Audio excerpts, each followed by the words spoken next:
এবার জয় বাংলা স্লোগানে পুলিশের বাধা উপেক্ষা করে ছাত্রলীগের বিশাল বিক্ষোভ মিছিল।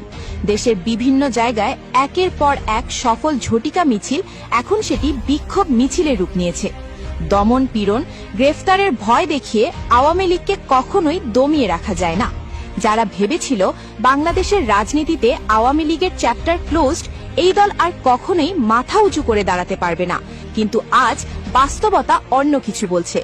আওয়ামী লীগ আগের চেয়ে আরও সুসংগঠিত, নতুন কলা কৌশলে মাঠে নামছে, একের পর এক সফল মিছিল করছে।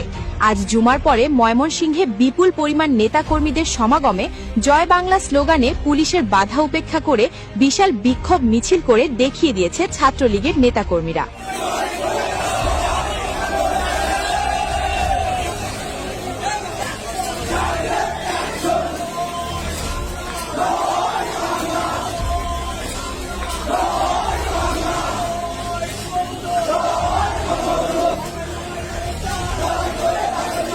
রাজনৈতিক বিশ্লেষকদের মতে এটি শুধু মিছিল নয়, বরং এটি সংগঠন পুনর্গঠনের এক স্পষ্ট ইঙ্গিত।